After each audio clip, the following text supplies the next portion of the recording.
2013 Distinguished Scholar Lecture. When is a university a university?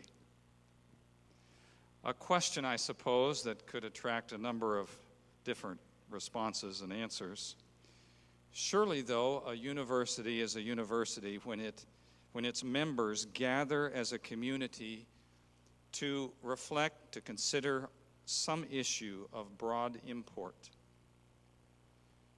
to muse together with a commitment to the cordial and genteel rules of scholarly discourse, to listen to an able guide, to question, to ply, and to believe that the quest for truth is neither useless nor meaningless, but may be blessed by the giver of all truth with fresh insight. And so it is that I welcome you to the 2013 Distinguished Scholar Lecture. Thank you for coming this evening to actualize what it means to be Walla Walla University. Would you pray with me?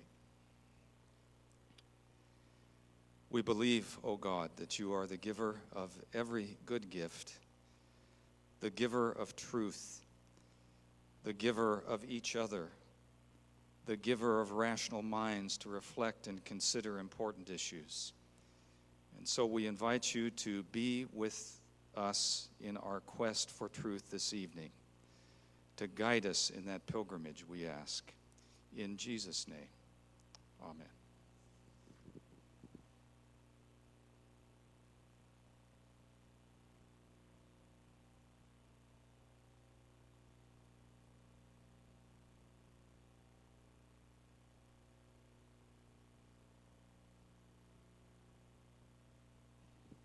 The Miami Dolphins were playing the New York Jets. While covering a kickoff, Miami's Nolan Carroll was blocked out of bounds into the New York sideline. As he ran full speed back onto the field, he was intentionally tripped by the Jets' strength and conditioning coach. Consider another scenario. Central Washington University was playing Western Oregon University in women's softball. With two runners on base, Western Oregon senior Sarah Tucholsky hit the only home run of her career. On her jog around the bases, she stepped over first base without touching it. When she stopped abruptly to turn around and touch the base, she blew out her ACL and crumbled to the ground. Crawling back to first base, she clutched the base, unable to continue. Her teammates and coaches couldn't help her, or she would be called out.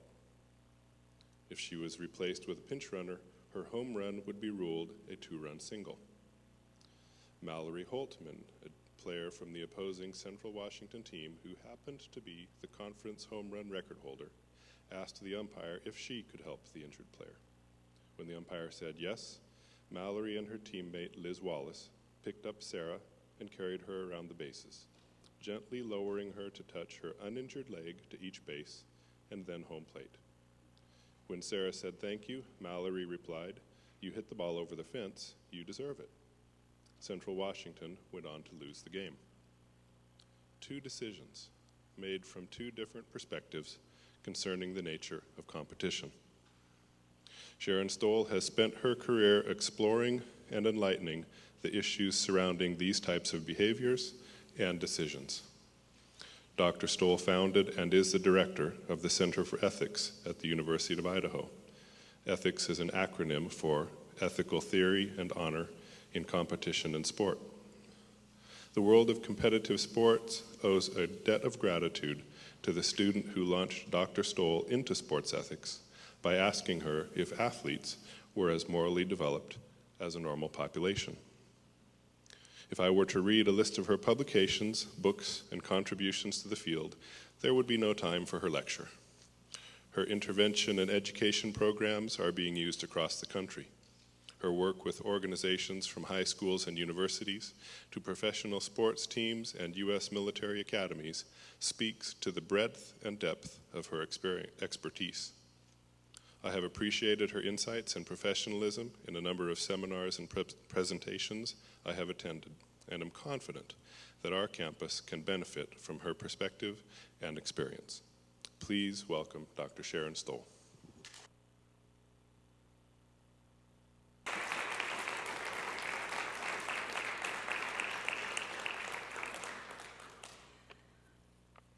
to thank Dr. McVeigh and also to Mr. Strobel for his introduction.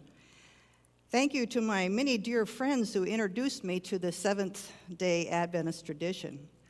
Dr. Walt Hammerslau, retired emeriti of physical education at La Sierra University, Rod Bossie at Southwestern University, and then to my connection here at Walla Walla, Jerry Larson and Rod Strobel. Jerry is one of my master's students, and he has 4 papers due. So he needs to get those done. Especially a very kind thank you to Dr. Dave Thomas, who I suspect wondered about a physical educator being invited to present in this distinguished lecture series. I actually did train as a physical educator. I am a K through 12 former teacher, and in the lingo of the court, I'm a gym teacher. To all of you students out there, let me guarantee you that a gym teacher can go anywhere. To prove my point, I was actually hired by the President of the United States, Bill Clinton, to teach ethics. That's funny. To the to the Central Intelligence Agency of the United States government. That didn't go very well. I was fired in short order. But I want you students to know that an undergraduate major, especially one in movement, can prepare you for who knows what in the future, including working with interesting people in interesting places, and I have been blessed to be around the world. You students out there, learn all you can learn, because I went to a small college like this, a small Christian college in Arkansas, and it prepared me for a journey that I would not have had if I'd gone to a major institution. My journey with the Seventh-day Adventists really began when I met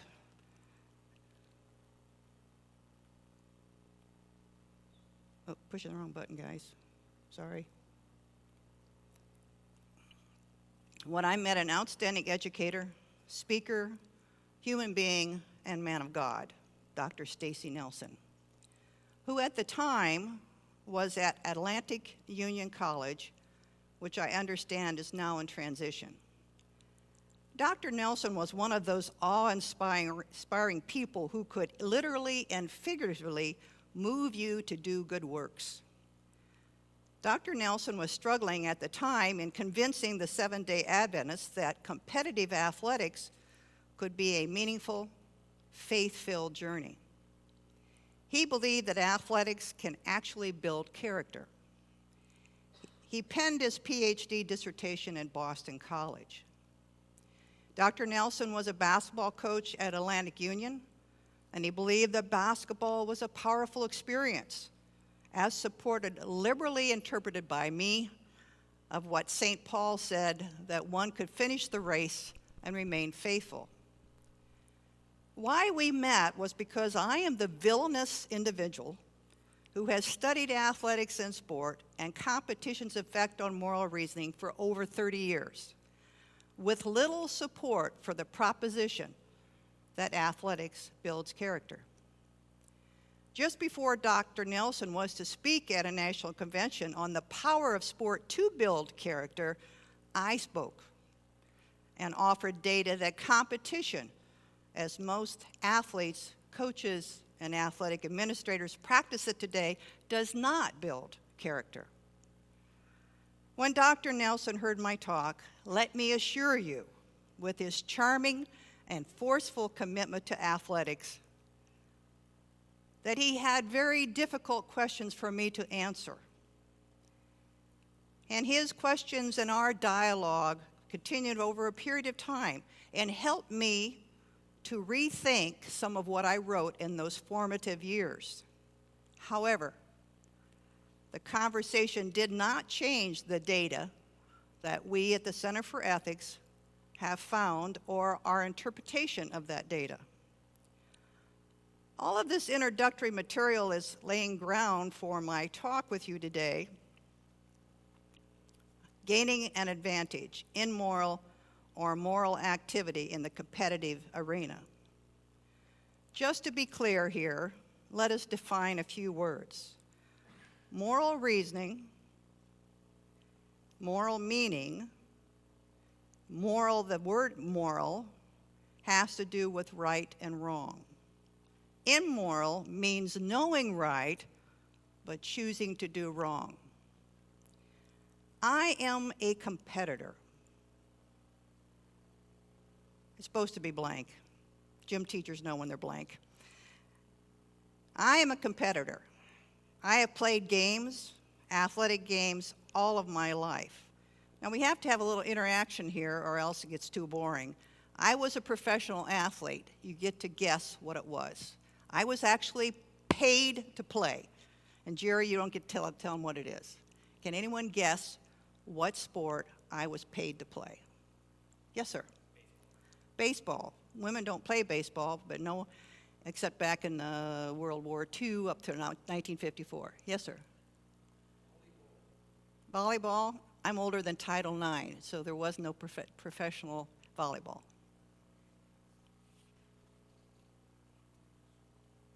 Anyone want to guess? Yes, ma'am. Pardon? Badminton. No. Yes? Oh, I played field hockey. I used to get thrown out of the games all the time, but no, not field hockey. Yes, ma'am.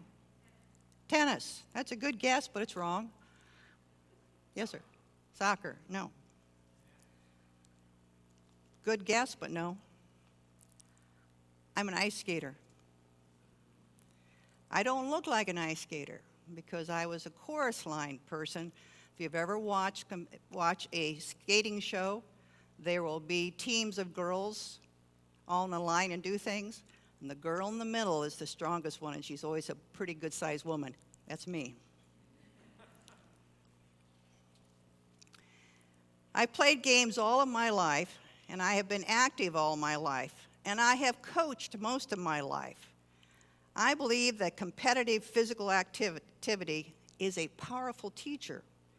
Albert Camus, the French existentialistic writer and novelist, said it very well. He said he learned more about ethics on the field of play than he ever did in a classroom, and true integrity doesn't need a rule book. I agree. Good competition played with integrity is a powerful teacher of right and wrong. However, with that being said, as a competitor and coach, I know that in most venues, integrity is not the most important value espoused on the field of play. We are not presently practicing Grantland Rice's famous quotation, "When the one great scorer comes to mark against your name, it matters not whether you won or lost or how you played the game." Rather, the philosophy and mission of athletics that we do practice is modeled in the late owner of the Oakland Raiders professional football team, Al Davis's philosophy, just win, baby, just win.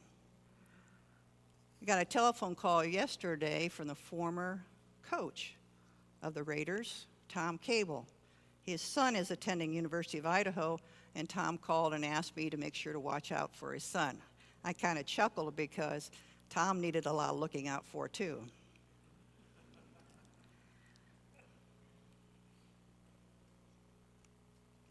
Dr. David Shields and his lovely partner, Dr. Brenda Bredemeyer Shields of the University of Missouri, have called this competitive perspective, win, just win, de-competition.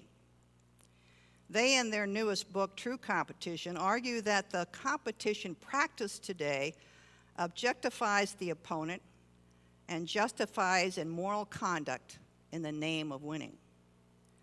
They argue that de-competition should not be the focus. Rather, we should practice what they call true competition. They would agree with the late A. Bartlett Giamonte, the former commissioner of baseball, former president of Yale University, and the man who fired Pete Rose that the purpose of true competition should be to toughen the body, temper the soul, to emphasize integrity, and develop courage, to obedient to the letter and spirit of the rules, so that winning is sweeter still. I believe the malady of what Shields and Bredemeyer describe in sports is no different than the malady that we see in the general world around us. We are in a competitive arena. It's not possible to avoid competition, even though there are dissenters who argue that we should, and we should rid the educational environment of competition. Alfie Kohn, in his noted work, No Contest, argues against competition because of its very exclusionary nature. If we view competition as what James Keating defined this in 1964, and the accepted philosophic definition that's in all the textbooks, the seeking after something of value to the exclusion of others while following agreed upon rules. We can see why the objective value of winning, and if I would ask a room of young people, put up this quote and say, the seeking after something of value, what is the value? I will guarantee you that 9.5% of 10 of them will say winning. The purpose is winning. If that is the purpose behind what we're doing, that becomes the most important outcome.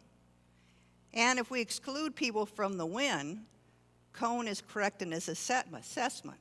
However, I and others, including the charismatic Dr. Nelson from Atlantic Union, would argue that Kohn is wrong, and his perspective of what competition is skewed by only seeing what is, not what should be. Dr. Nelson and I and many others believe participating in competitive activities should support and build moral character of its participants. But this is very important. There's a catch to this. It should build moral character. For a good sport and true competition demands integrity, discipline, teamwork, dedication, and hard work. I'll give you an aside here of why I got out of coaching. I am a competitor. I told you that earlier. When I coached in high school, I actually had a state championship gymnastics team. And my best event was vaulting, because I was a vaulter 1,000 years ago. We were in a quadruple meet, and I had the reigning state champion on my team. And she was ready to vault. She did her vault, and her takeoff board, her Ruther board takeoff, was 1.5 times the length of my body. She has real extended flight time. When she would run, she'd sprint down full speed. I would stand in front of the board. She would go over my body, and I'm a good-sized woman. My hands up, and she'd go over my hands, hit the vault, and do her exit coming off. We were in this quadruple meet, and we had finished, and I was walking away with Janie, and I was talking to her about the next event.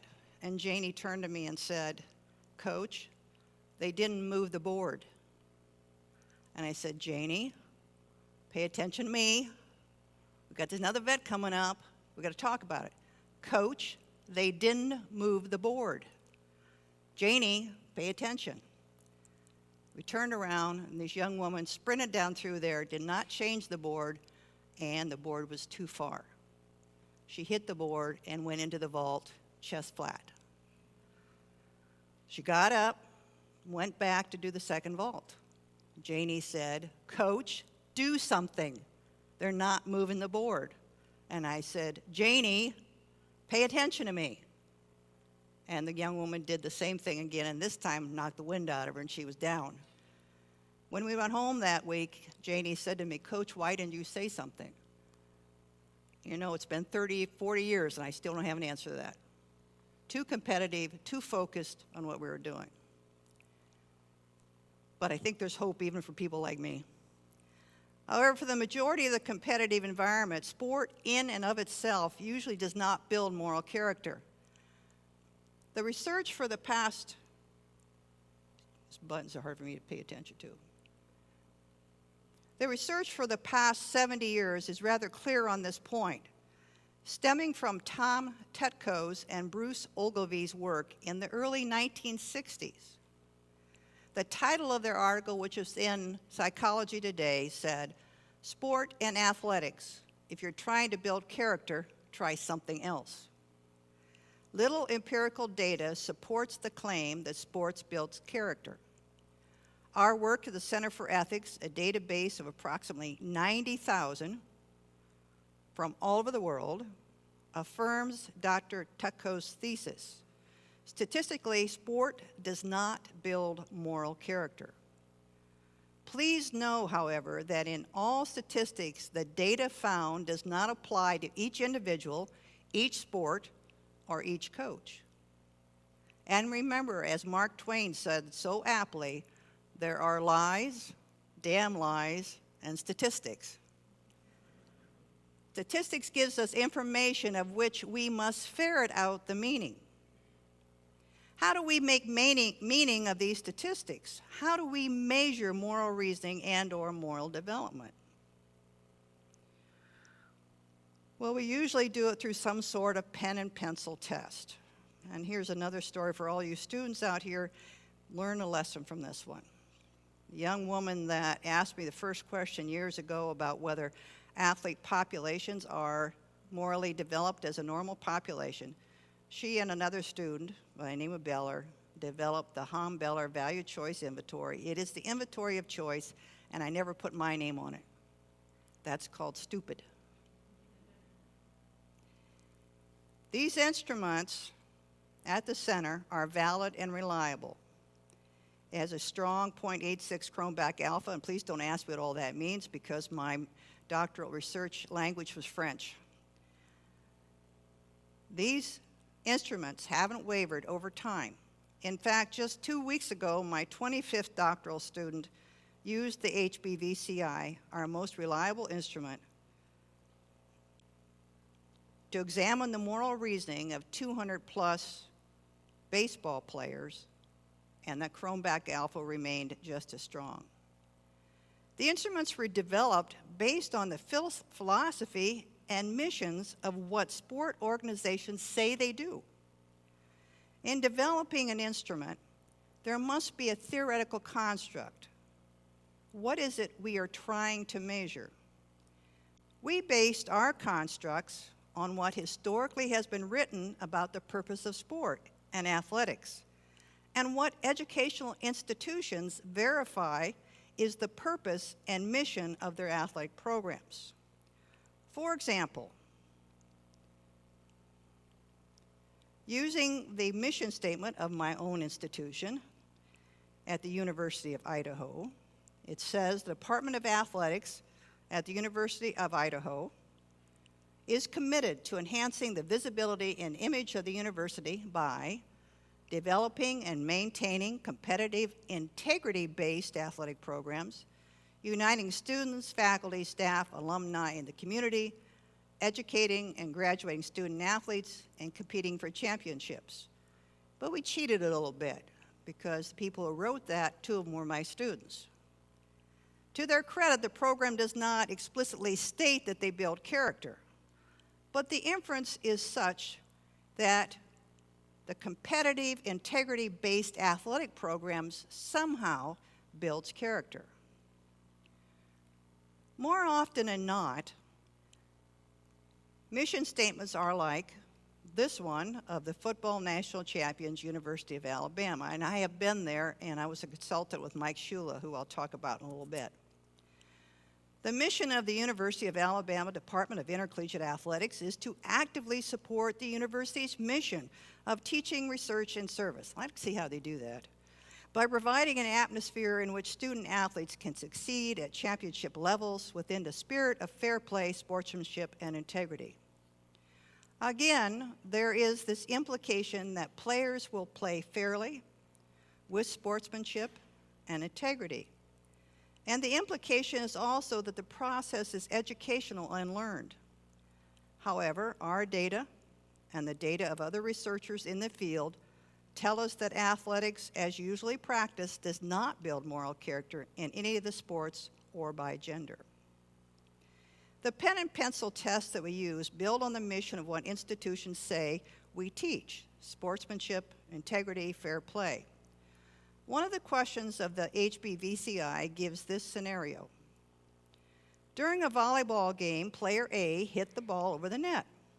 The ball barely grazed off player B's fingers and landed out of bounds. However, the referee did not see player B touch the ball. Because the referee is responsible for calling rule violations, player B is not obligated to report the violation. Agree or disagree? I can guarantee you that if I asked that question of 100 athletes, 99 of them would say you don't report anything to a referee. However, we also know that some sports affect character less, some sports affect character more. The more aggressive the sport, the less character. The more aggressive, the more responsible the sport, the more expectations of the sport, the more character is supported. So we have another interactive period of time. Which sports would score the lowest? Our databases come from this 90,000 database. Which sports score the lowest? Yes, sir. Hockey? Ice hockey is his guess, yes? Football? It's not football. It's not basketball. It's not soccer. Pardon? Should be, huh? Actually, ice hockey was a good answer. Ice hockey and what other sport uses a stick? Lacrosse. Okay? Which sport scores the highest? Tennis scores high, but it's not the highest. Cricket? Golf. Why golf? Because you call your own and you call a penalty on yourself. Okay? Golf high, ice hockey, lacrosse low. Interestingly, women score higher than men. Well, we women all knew that, right? Women score higher than men, but their scores are approaching the scores of men very quickly. Perhaps because the competitive model now being practiced in all athletics, decomposition, which has a negative effect on moral growth, is based on the same model that the men practice. Why this occurs, I believe, is a direct effect of how we practice competition, and our data supports that.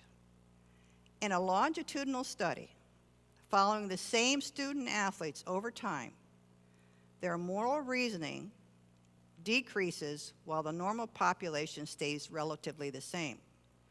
Please note that the scores of the normal population are not exceptional in any fashion. The normal population is not very good moral thinkers either.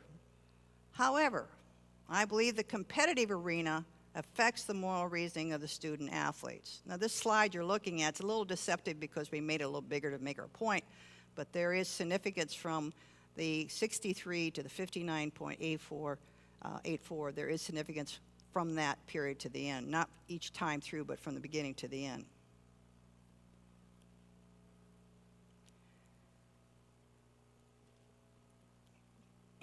I believe the competitive arena affects the moral reasoning of student athletes.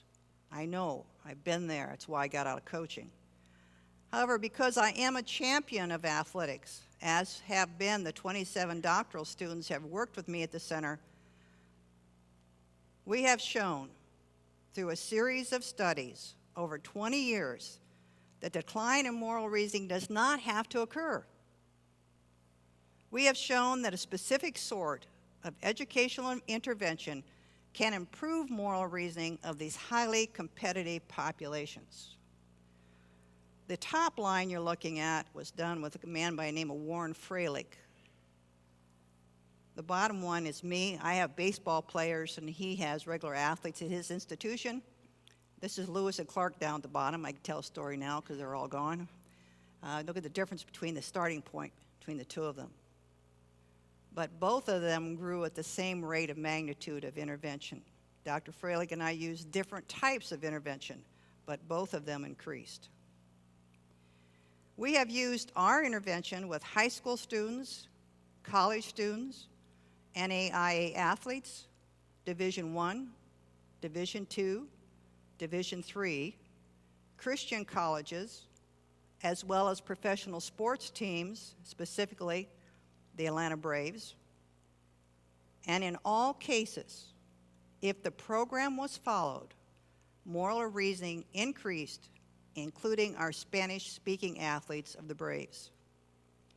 We have taught others to use the methodology, and we have applied the methodology ourselves in more diverse populations, including a study just finished with the Basic School of the United States Marine Corps, the United States Army, journalism students, business students, and various other agencies, all with successful results. My specific specialty is working with young female and male adults between the ages of 17 and 24 who are athletes. I enjoy being with this age group because where they lie on moral development. According to moral development neuroscientists, the period of time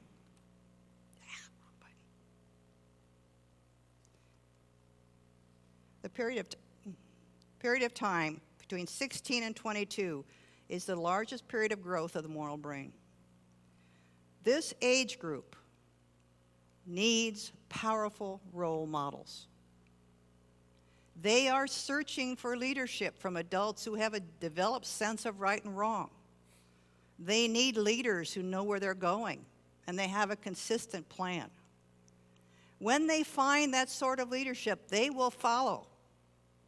Unfortunately, the opposite may be true. They will also follow dishonorable leaders if they think it's the only way to achieve their goals.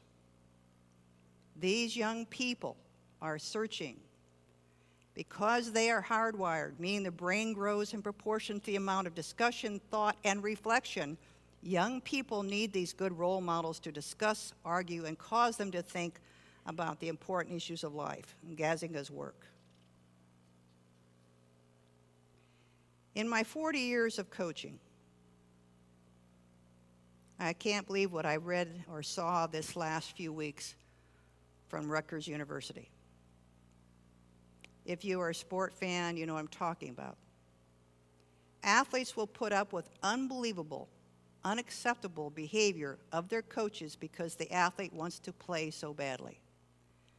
Unfortunately, we have witnessed through the media a display of a young coach violating his college athletes through physical and emotional abuse. The saddest commentary about the behavior was the university's administration's lack of intervention in a timely manner.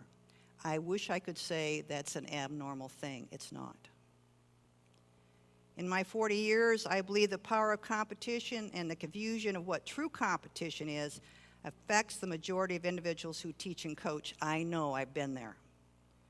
For some mystical reason, coaches believe that the nature of games demands gaining advantage in whatever way necessary and possible because they have to win.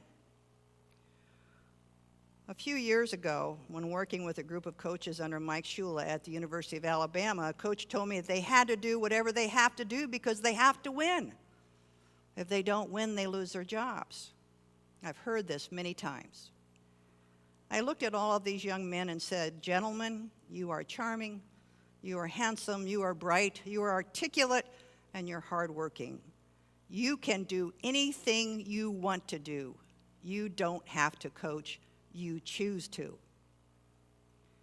Coach Scholor, bless his soul, said, Dr. Stahl is right, we choose our actions. Unfortunately, Coach Scholor was replaced the next year with a coach with a better winning record, and he's still there. I have spoken with the President's Commission of the NC2A and was amazed at their own lack of understanding of the nature of competition and the power of the coach. Wilford Bailey, the former president of the NC2A, and the former president of Auburn University, wrote an important text titled Athletics and Academia, an anatomy of abuses and a prescription for reform, in which he and his co-author, Taylor Littleton, state that athletics, though important, is not as important as the majority of work in the greater university. But unfortunately, athletics is the beast in the corner. Why is it a beast? Because college presidents, and I'm sure this is not you, Mr. McVeigh, I'm sure this is not you. Because college presidents seldom have a rich background or scholarly knowledge of the psychology of competition, the nature of competition, and the larger quandary of gamesmanship, strategies, and advantage. They really don't know how to handle the beast, the money, the power, and the prestige. So let me give you a primer in the problem of gaining advantage, because I have lived it, I have worked it, I have coached it, I have been a part of it all of my life. I'm going to use Dr. Bernie Suit's definition here, with a few of my own tailoring, to discuss the problem at hand. The students in the room, make sure we have this a little bit academic here. This is Dr. Suit's definition of competition. Purpose of a game is to attempt to achieve a specific state of affairs, pre-illusory goal, using only the means permitted by rules, illusory means, where rules prohibit one or more efficient in favor of less efficient means, constitutive rules, where such rules are accepted just because they make possible such activity, illusory attitude. That's worth at least 3 weeks of work in a classroom. Or E.C. said himself, the more pithy version, playing a game is voluntary attempt to overcome necessary obstacles. The goal is to win. Follow the rules because you want to. Okay, so well and good for the academics. What does it mean for the general coach and athlete? The goal is to win. You're supposed to follow the rules, and you do it because you're supposed to. However, this is a real bugaboo. If the rules define the game and the rules are unclear, how much can one interpret rules to gain an advantage? In all athletics and all competition, one is always trying to gain an advantage. We usually do this through numerous means. We train harder and we get more fit. We hire the best coaches, the best trainers. We provide the best facilities. We provide the best competition, or we're supposed to. We also try to gain advantage through how we play the game. We try to outwit our opponent by using what is known as strategy and deception.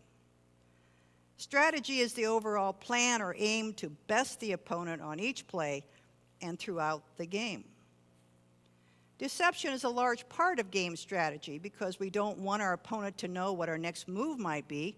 We try very hard not to let our opponent figure out what our strategy is. We feint, we fake, we artfully deceive. Thus, strategy and deception is a large part of our coaching philosophy, and of course, rules are there to set barriers in how we carry out our plan. But, and this is another very large but what if the rules don't exclude a clever ruse, a clever strategy, a clever deception? What then? Is it cheating or is it unacceptable?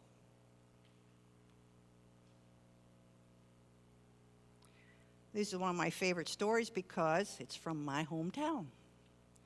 I went to school at Tuslaw High School in Massillon, Ohio, and so I have great stories about Bobby Knight and Paul Brown both because they were from my town, Oroville for Bobby Knight in Massillon.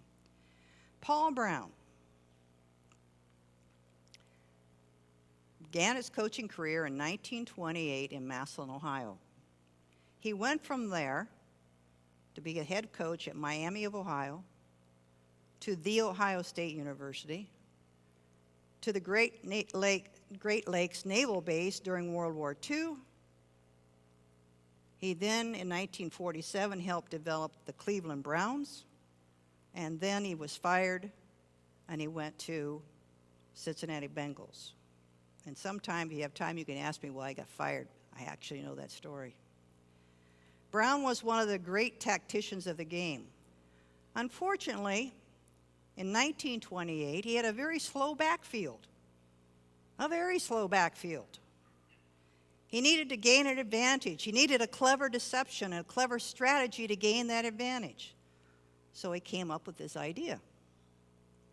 Take a football and cut it in two on the longitudinal axis. Now you have two halves. Take one half and sew it on the front of all the backfield's jerseys.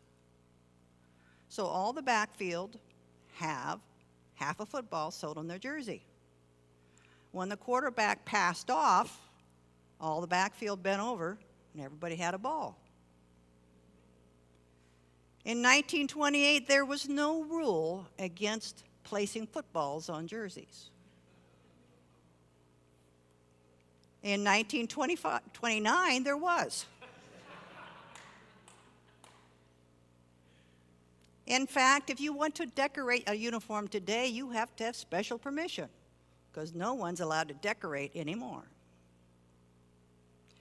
In 1929, Coach Brown also coached basketball.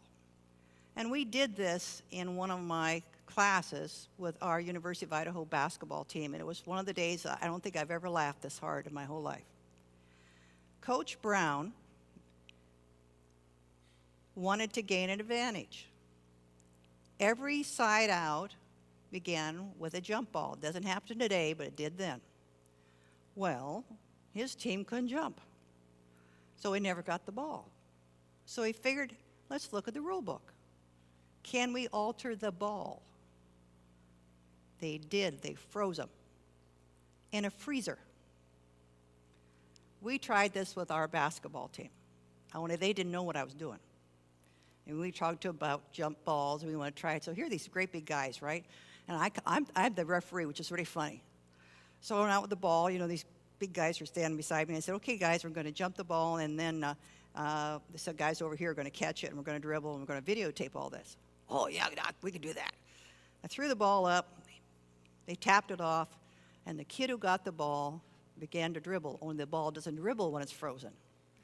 The ball just goes across the floor. The look on that athlete's face was priceless. When I asked my coaches, just last week, I asked a group of coaches in a room of over 200 coaches if Brown's action was acceptable or unacceptable. Over 99% of them said it was acceptable. In the truest sense of competition, Shields' definition of true competition, Brown's action would not be deemed acceptable. For the spirit of competition challenges us to play on a level playing field. Brown's strategy does not meet that definition. However, my coaches said, wait a minute. Our job is to gain an advantage within the rules, and there weren't any rules against it, so go for it. True, there were no rules against it. But true competition is about the opponent being able to play at the same level when they come to the field. Sure, we all train differently to gain that advantage, but when the game begins, both teams should be able to play with the same criteria, the same equipment, the same conditions on that field. I'm going to share with you another story that I was very privileged to be a part of. I spent a year at the United States Military Academy as a visiting professor and working with the superintendent of USMA. It's one of the greatest years that I had. My husband, who's passed this last year, had to be Mr. Mom for the whole year. And my husband is a male chauvinist pig. He didn't like being a stay-at-home dad for the whole year. Bless his heart, though, he did it with a smile. Both he and I were in the soups box at Mitchie Stadium, and it's a phenomenal place. They start the game with the ball being delivered from 10,000 feet.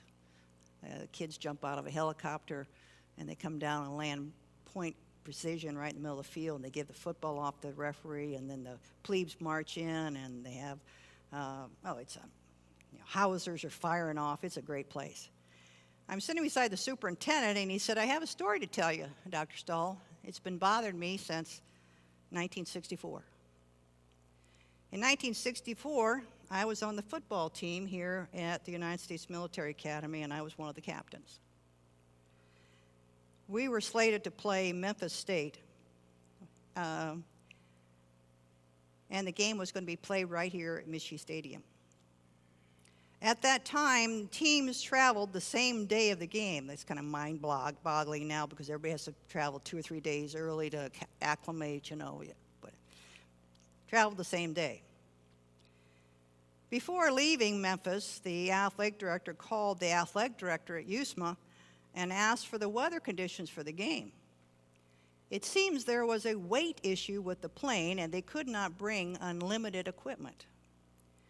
USMA had a turf field, and Memphis was concerned about the right shoes for the right conditions.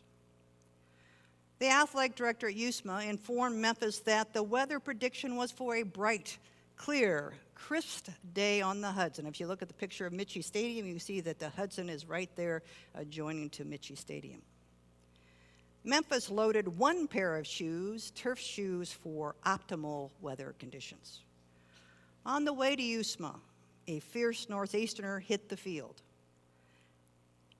The field was frozen solid. Memphis was predicted to win by a large margin.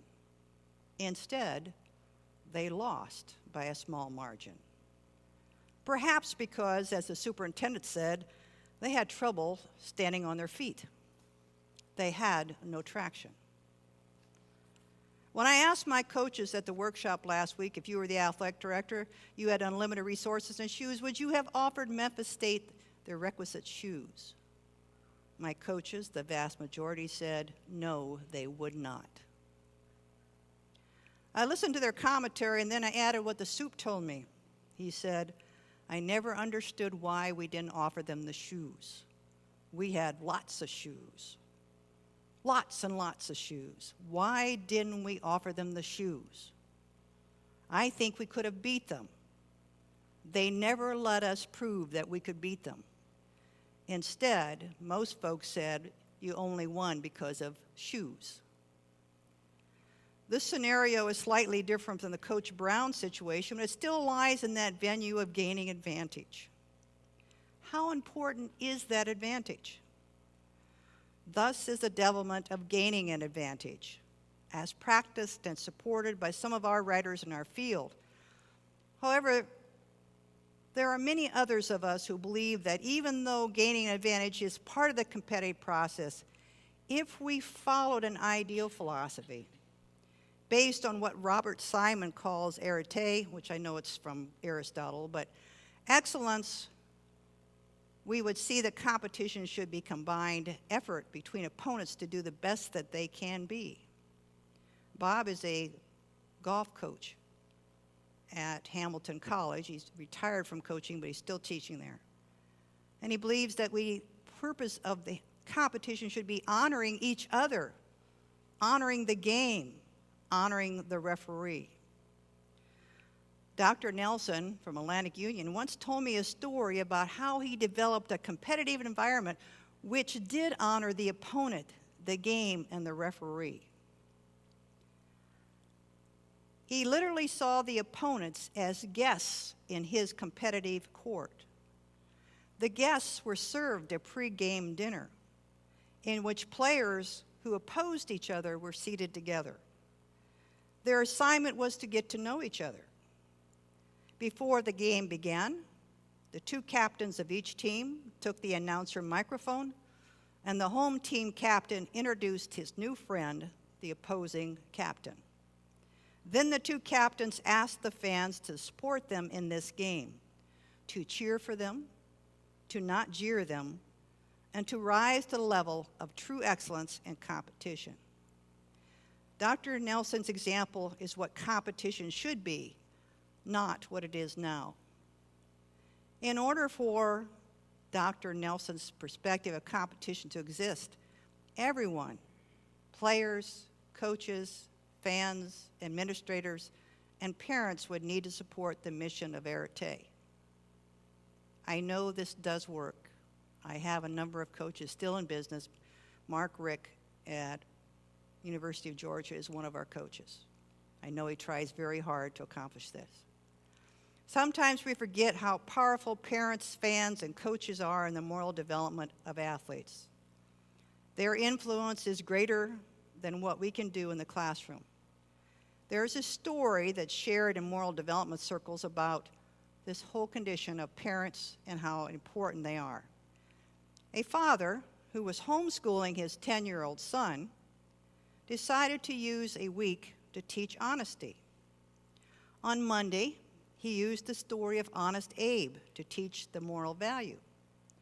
On Tuesday, he used the story of George Washington and the cherry tree. Father, I cannot lie. On Wednesday, the lesson was Mahatma Gandhi, and Thursday, the lesson was Jesus the Christ. On Friday, the father and son went to a movie theater. The sign at the ticket counter said, "Children under the age of 8 get in free." The father turned to his 10-year-old and said, "Today, son, you're 8." The lesson learned from the role model father trumped everything that was cognitively taught during the week. The work we do at the Center for Ethics, the work I do with my athletes, I know that whatever I do in the classroom can be trumped very easily by a coach. Who we are and what we do affects everyone around us. Moral development is affected by the environment, role models, and specific education that is focused on moral development. Thus, returning to our lecture for the evening, gaining an advantage. Is it immoral or moral activity in the competitive arena? Gaining an advantage is immoral activity if we choose to objectify our opponent, to violate rules, to gain an advantage, and basically do whatever we have to do to win. Gaining an advantage is moral activity if we honor the opponent, honor the game, honor the referee, and honor each other. The choice is up to us. How will we play games? Thank you.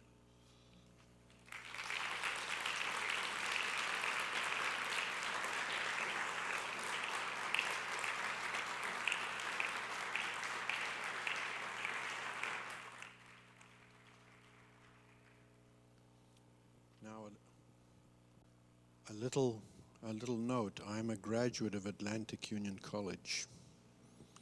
And I know Dr. Nelson. In fact, I was matched in a tennis tournament with him, and he barely beat me.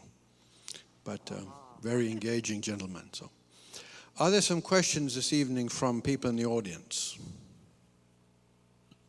There must be. Yes, sir. There's a microphone right here. So how does one get to a sport like cycling with the recent issues with Lance Armstrong and the widespread, what seems to be almost universal cheating, substance abuse, et cetera, in the sport? Is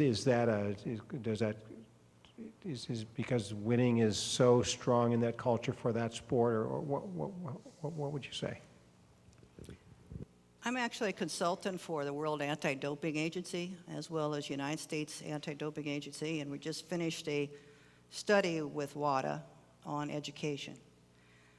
That's not your question. Your question is, how do we get there? How we got there was the culture and the organizations. They knew what was going on and they did nothing.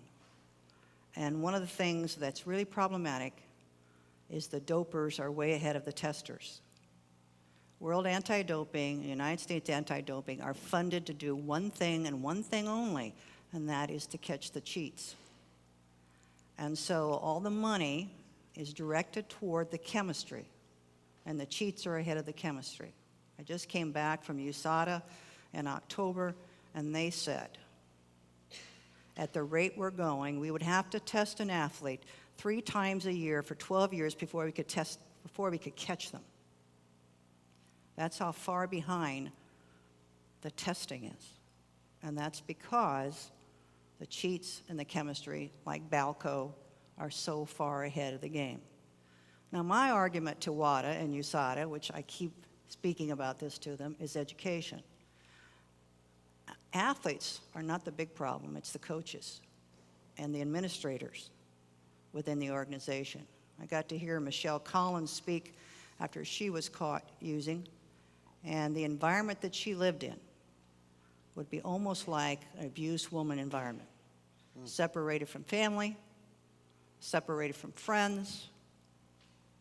Coach Trevor, who was with her, made sure that she wasn't around anyone who would cognitively set her off to make her think about what she was doing. So, the agencies, that's the United States Track and Field Organization, is not doing its job, number one. They should have a much better system. Trevor Graham was finally banned, but not until after he did a lot of damage with a lot of women athletes. It's the organizations. They have to step in. And unfortunately, they are highly concerned about legality and being sued. And so they're trying to mandate morality by rules and laws. And you can't win that game. You have to do more with education. And as my father would say, my father was a dairy farmer, he would say, don't complain if you lay down with dogs and you get it with fleas. Just because somebody's successful in a field doesn't make them the best coach. So I really think we need a better education plan for coaches and administrators, and I think we need a much better system of keeping track of these people. And environments are important, role modeling, these things I've said. So USADA and WADA is so far behind, they're not going to clean this mess up. I mean, the only reason they did was because of Taggart, the guy who's in charge of USADA. He is a lawyer, and he was determined. Lance Armstrong was rude to him about 12 years ago, and he was determined. He was going to get that bugger, and he did. 1,100 pages of testimony. He got him. Over here. Yeah, earlier you referenced in your study looking at NAIA athletes, Christian colleges, non-Christian colleges, Division III. What was the difference in the ethics, the moral behavior of the coaches between there? Was there any difference, significant difference between, in your interview and the stats you came up with between the Christian colleges, non-Christian, at any of those levels? The study that we did was with a group of Mennonite colleges back east. And they even had a class that they did an intervention with, which they didn't ask us about the intervention, they just did it. And it came out exactly the same as ours, except they're, like the data I showed you with Warren Freilich, they start out the higher level, but they have this, they're still less than their normal population. It's the sexy sports, it's the revenue-producing contact sports. Those are the ones most affected. And when we published that, the 2 people who were working with that, they almost lost their jobs because it came out and the data was that Christian colleges don't develop character and athletics, and it was a mess. But we haven't found any differences. Yeah, there's a microphone coming right here.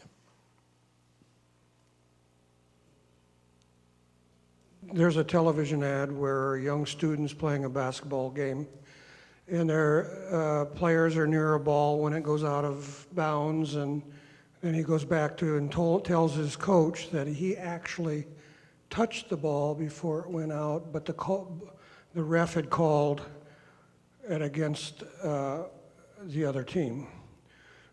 How do you honor a referee if you tell the referee he's wrong, and referees are type A personalities and don't want to be shown up in that kind of a situation? Well, I actually have a story about that. At the United States Military Academy, the superintendent said, we were having this conversation, and I said, well, in idealistic theory, we really don't need referees. Because if athletes are really valuing the game and the opponent, they should be able to call their own. So we were at a volleyball game and having this conversation. He says, that's good. We don't need referees. He goes down and fires the referee before a game. Superintendent fires a referee at a volleyball game, fires him, tells him to leave. Going to play the game without it. They did pretty well playing without a referee. Next day, the NC2A called him on the phone and said, you don't get to do that. We decide whether you have referees or not. You don't. Yeah, your question is well taken, though, about referees. One of the reasons why we quit, remember basketball, it used to be you had to put your hand up, right? You had a foul, you put your hand up, right? And they've taken that away from it. And the reason they have was they said it was too much stress on the players. Yeah. So I guess you want to have a conversation with your referees about what the climate you're going to try to change and have them be part of the process. Over here. I was encouraged to see on your graph with the inventory that actually saying it's possible to get an increase in the moral reasoning. But I'm wondering, do you have data that actually translates into moral practice? I wish I did. I'd be a very wealthy person. Another story. I had a group of football players who we decided to do a longitudinal study with them, and I kept them for 4 years at a class. And they would meet on Wednesday nights, and we watched their development. And within a 3-year period, they were at the normal population. We're really happy with that. We're ready to play Boise State. We don't play them anymore. There's big shots. We don't play them anymore. But just before the game, I said to the guys, okay, guys, your moral development's where it's supposed to be. You're going to go down and play Boise.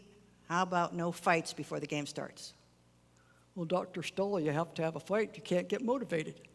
I said, well, come on, guys, let's put this to work. Can you do it without fighting? And the guy said, Doc, we promise you, we're cool. I said, guys, pie crust promises. I have to have more than that. And one of the guys says, Dr. Stoll, we're going to get you a field pass.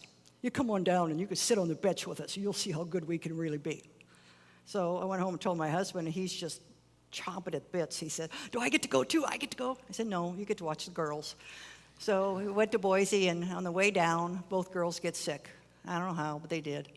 We get down to Boise, and I looked at the girls. I looked at my husband, looked at the girls, and I'm saying, Mark, you can have my pass. I'm going to stay with the girls. So he went to the game. Oh, he's so excited. He got to sit on the bench. Well, during the game, my one guy who said, Doc, come on and watch this. We're really good. Made a touchdown and ran back past the opposing team and did this. And one of our coaches actually ran across the field and tackled him. Well, the next Wednesday night, my office is, as Jerry can tell you, is high up on 5th floor with no elevator. So you can hear people coming. And so these guys have deep voices, and they're haranguing this guy. What are you going to tell Doc? What are you going to tell Doc about what you did? And he said, don't worry, I'll take care of it. So we get in, and we start a conversation. I said, Chris, what was that action you came down the field? He said, Doc, we're number one. We're number one. I said, Chris, I know the difference between these two fingers. And he says, Doc, he just felt so good. I wish we could translate it into action. But what we do know is those role models are really important. We've done a lot of studies with different coaches across the country, and the coaches who are good role models, who teach on the field, do a tremendous job. We did a study with a small school in Deary, Idaho, a school in Lewiston, and one of the country day schools, which is a big time schools back east. Moral development was the best in the little school, Deary, with just its 60-some kids. Why? Because Dara Eggers, the coach there, the principal there, is a tremendous role model. I was videotaping him at a game, and he had a kid do something obnoxious. He took the kid over, sat down, put his arm around him, talked to him for some time, benched him for a while, teach a lesson. He was a tremendous role model. So that's how it ferrets out. Those role models, that's the best way. I wish I could say, oh, abracadabra, they're all going to be blessed, but it's not. Right over here. Have you done any work or any study of fan behavior and how fan behavior affects coaching and athletics teams, and how the alternate effect might be true, how athletes and coaches might affect fan behavior? Sometimes we have seen behaviors that have surprised us. And I'm curious what your observations might be. Well, doing a moral reasoning inventory of fans might be kind of interesting, but I don't think we'd accomplish it. One of the problems with fan behavior, it's like what Dr. Nelson talked about fan behavior. I asked him the same question, what do you do? And he said, it's my gymnasium, I just run them out. I thought, that's kind of cool. You just rid the gym, because I've been in a lot of places where I thought the fans that shouldn't be there. I had a group of, I've written a paper about this. I went to one of our ball games, and the cheerleaders were holding up these signs that said, you suck, go home, you stink, a few other nasty things. And I was actually in the president's box at the time, and I turned around and watched the president with this going on, and no response. The athletic director, no response. Of course, you know, at the University of Idaho, we can't keep a president more than 2 days, so I don't even remember the guy's name. But I turned around and looked at him, no response, no response. And so I thought, okay, Stahl, what are you going to do? So the next day I wrote a nice letter to the cheerleaders. And I invited them up to see me. Well, they came up with their heads hanging down. They felt really bad. And they came and sat down, very nice young people. And I said, you know, it just doesn't look good, right? These people are coming to our university, and you're holding up a sign that says, you suck, go home. And the head cheerleader said, Dr. Stahl, we didn't want to do it, but the athletic department told us we had to. So, is the fans a problem? I think the administration is part of the problem, and sports information director personally said that to them. So I went to see the sports information director, who told me that that was how they were trying to get the fans into it. So we had a long conversation, and all those people leave too. I'm still there, and it's a real problem. If the institution would take more of a hand and become more involved in it, I've seen coaches stand up and grab a mic, and I think that's great. Just stand up, grab a mic, and say this is unacceptable. I saw Rick Pitino do that.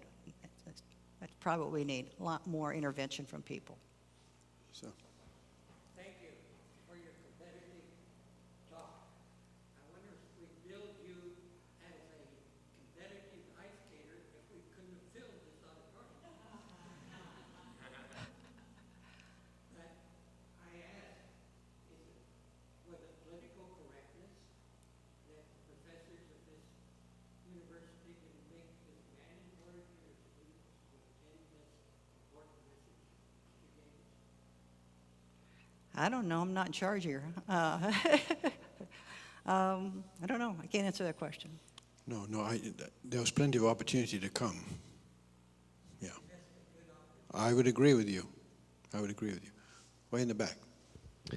My question is in regards to the bell curve in academic institutions and the limitism of A's that people can get per class. An example of this would be UC Davis Medical School, where students become so competitive to where they'll throw away each other's notes to gain an edge over the other person. In regards to your discussion of immoral and moral activity and competitive atmosphere, what's your assessment of a system like that, the bell curve, where it encourages that type of behavior? Like, what would be your response to that type of system? I just finished my 41st year of teaching, and I've enjoyed every day of it, and hopefully I can continue on for 41 more. I also just finished a class with my freshmen, and these are all people who are athletes or former athletes in classroom.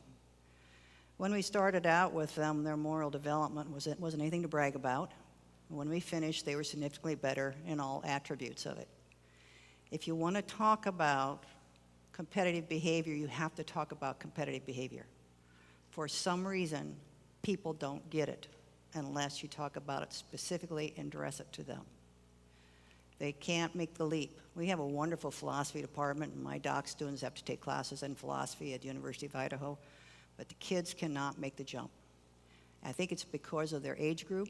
I think it's because of the moral development in their brain, but unless it's specific. We also, that freshman class, part of that WADA study we're doing is they're my guinea pigs in an intervention program. And what we do in our intervention programs are lots of reflection. My freshmen take a quiz every day, and they write a paper every week, and I give it back to them they turn it on Friday, I get it back on Monday. They're scored on their grammar. I'm a former English teacher.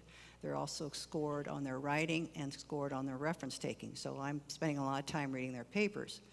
But that's a very important part, is that reflection. So they reflect, and they think, and they reflect, and they think, and then they also did 11 lessons with WADA. And what I learned from that group, and that we've been doing this for some time, is that they have to talk about it specifically with them about the subject. Now, you'd like to think you could figure it out, right? They can't. There's some kind of hiccup that goes on, and they can't figure it out unless it's addressed specifically. It might be because none of us see ourselves as we really are. It's Janie and I in vaulting. I never thought about myself as being that callous, but I was. So I would say you need classes in competition.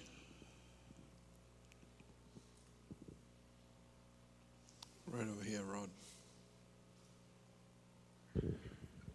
Robert Simon at Hamilton College, he, in an essay he wrote, talked about the fact that most of their coaches are members of the faculty and assessed and evaluated as faculty members.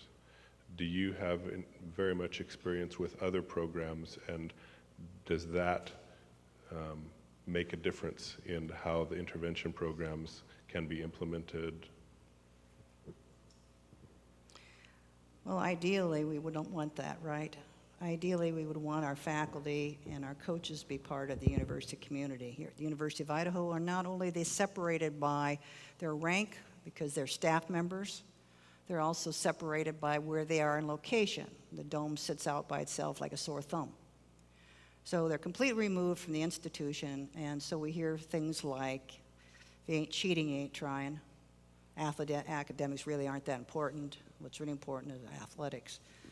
United States Military Academy, I was there the year they instituted that everyone had to be a part of the teaching faculty as well as be a coach, except they didn't do it for football or basketball, which I thought was kind of a cop-out. They also asked all of their faculty to have PhDs, so many of the coaches had to go back to school. It was a very troublesome time for them. It was very difficult because of the expectations of it. Ideally, that's what you'd want. You'd want your faculty, because then they're part of the conversation. They're part of the venue. They're part of what's going on. I think one of the worst things that ever happened is when they took athletics and took them away. I would like to see athletics be part of an academic unit. And I'm one of those crazy people that believe you should get credit for participating.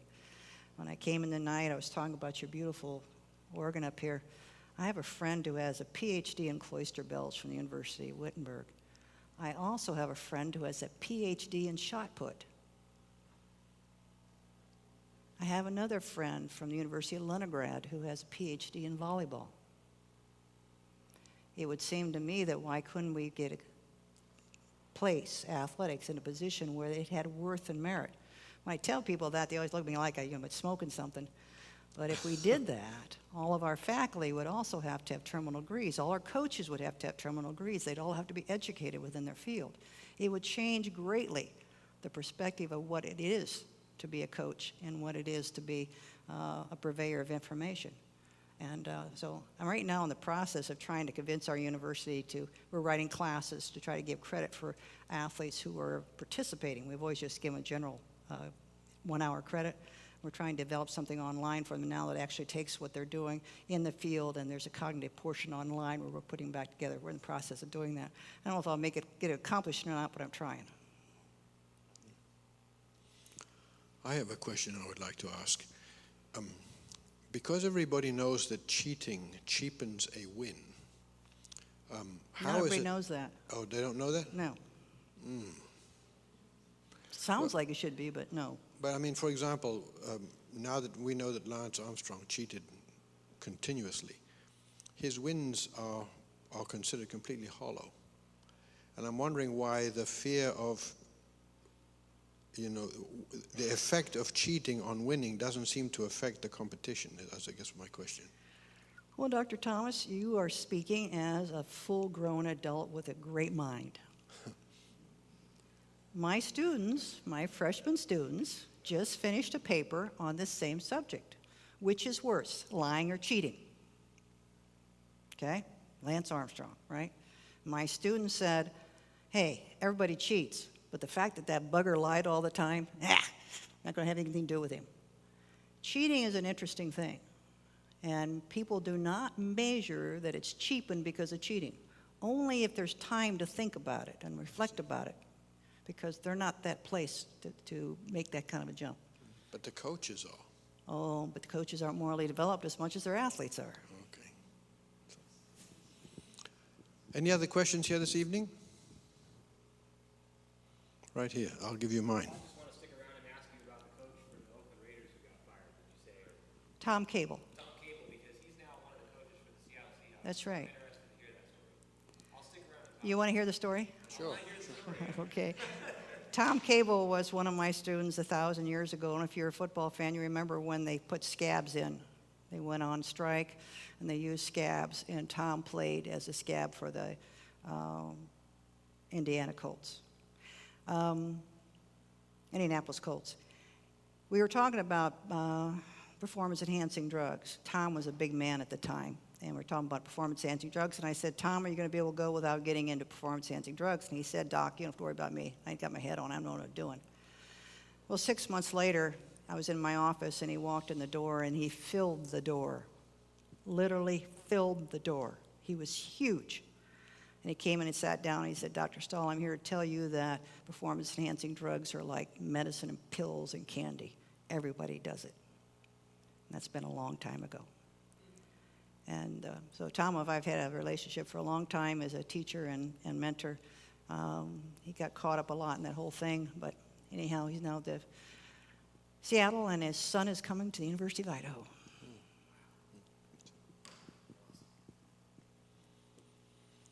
Well, thank you very much, Dr. Stoll. Would you express your gratitude once more by clapping? Thank you. Thank you.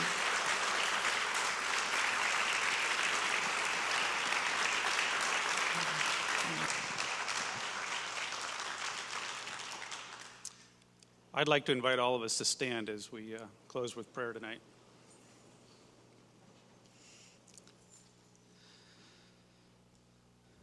Father, we're grateful tonight through Dr. Stoll's prompting that we've had an opportunity to think higher thoughts, to think how we might better reflect your character and honor each other on the field of play and the court of life.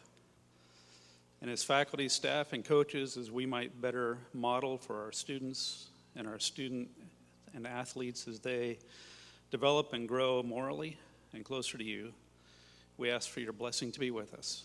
In Christ's name, amen.